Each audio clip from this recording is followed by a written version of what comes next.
when you're alternating between spewing, running to the bathroom, and not being able to go for years, that's irritable bowel, I guess.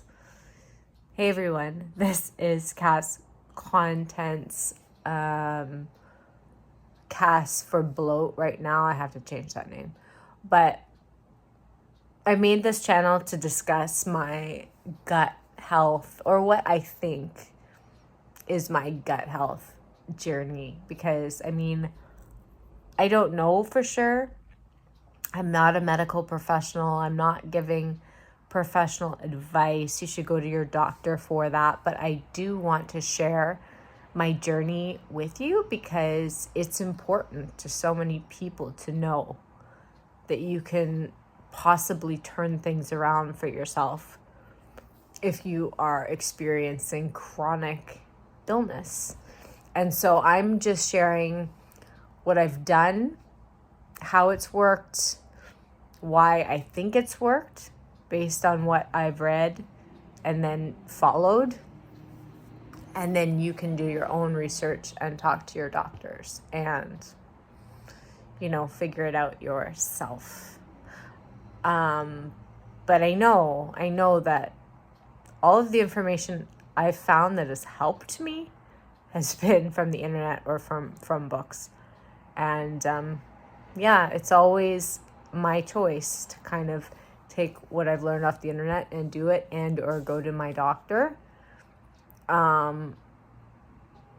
So sorry, no, I don't want to say that. Go to your doctor. I'm not trying to say it's your choice not to go to your doctor. You should definitely go to your doctor.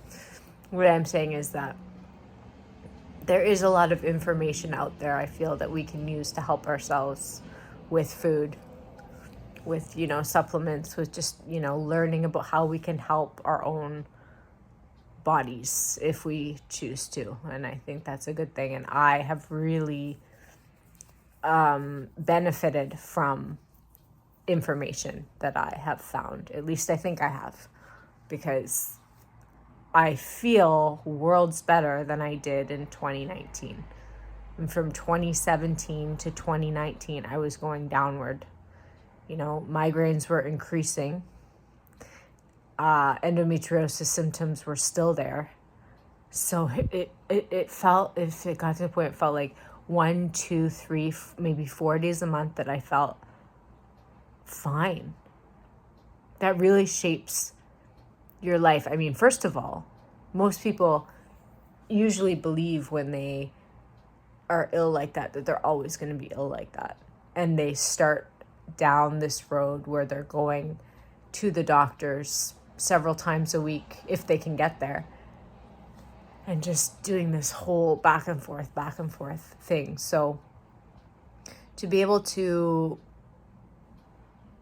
have something and then turn it around, I want to share that information with people. So this is about irritable bowel syndrome. Apparently, irritable bowel syndrome is a very popular topic. It's not one that I've really thought all that much about as it pertains to my issues, but it very well could have been called irritable bowel. It just seems like what I did experience and what I do experience is probably irritable bowel, going from being, I did go from being constipated forever, like truly constipated, like couldn't go ever. And now I'm kind of in that, like, don't really go properly, like have diarrhea, whatever. And they say diarrhea and constipation is the same thing.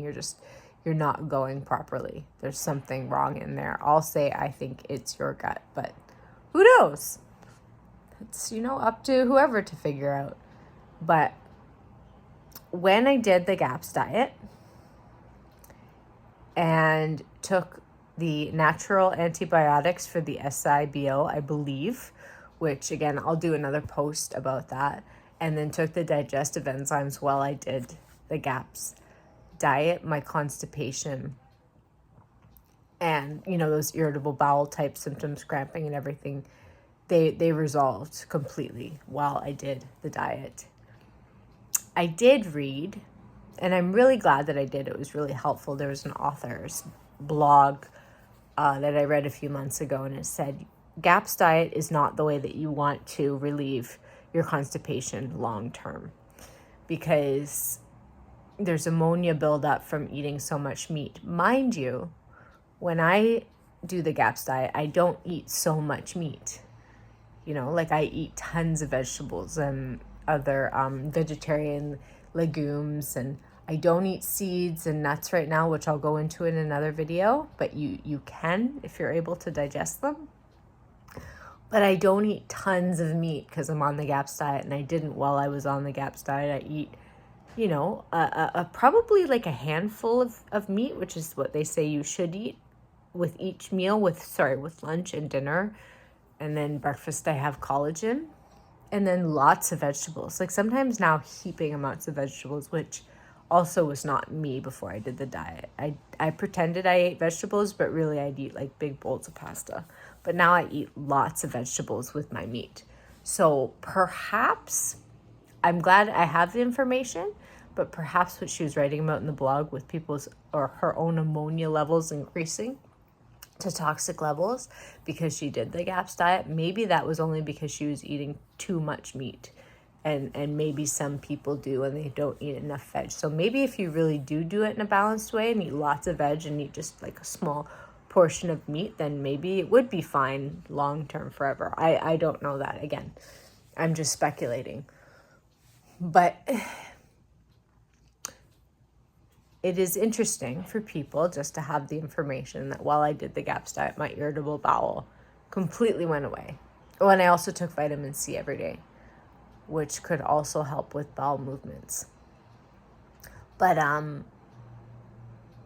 it was very effective. It was amazing after all those years of struggling to be able to get up every morning and know that I could go to the bathroom, and I could go to the bathroom properly eating that diet. And then over time, as I'm going to the bathroom properly, and you know, you'd think it means your gut is healing based on the information that you've read. And then my migraines started to go away. Or I should say decrease in frequency. Because I still do get them. I get them now once a month. I am having this enzyme, which I'll do in another video, called serapeptidase. And that is making it so that I'm not having any migraine during the month, which is wonderful.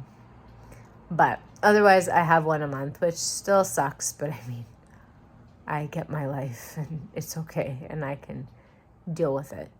So, irritable bowel, I have read, if I didn't say in this cut of this video, I have read it's not a real thing. It's a thing that doctors use when they don't really know what's going on. So perhaps if you've been told that you have irritable bowel, you can just read the GAPS book, Diet, or just look into this matter just further, just to see, you know, if you're being labeled with that irritable bowel label, and maybe there's more that you can find out about it that might help you. The GAPS diet, also the SIBO, Bella something. If you just Google Bella, their website, and then the SIBO, the website should come up, and it talks about SIBO and natural antibiotics and tests done between natural antibiotics and broad spectrum antibiotics, and the natural antibiotics being shown to be extremely effective, just as effective as the broad spectrum antibiotics. But again, I don't want to say that. I don't want to say that shit. It's not, I don't know anything about this stuff. You can look it up. You can go to their website. But that is also something I did. Initially, the GAPS diet wasn't working to help my constipation after a few days. I mean, I just found the information about the SIBO and did that natural antibiotic, and then went back on the GAPS diet. And then my constipation started to resolve. So that's just more information to give you.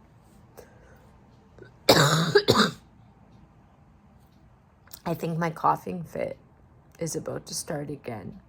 So I'm going to end the video there. This cough won't go away. We're going to have to figure it out soon if it doesn't go away. And go see someone. Thank you everyone so much for watching. This is Cast Contents. Cast for bloating. We do bloating, gut health, endometriosis stuff here. Anyway, I'll see you in the next video. Bye.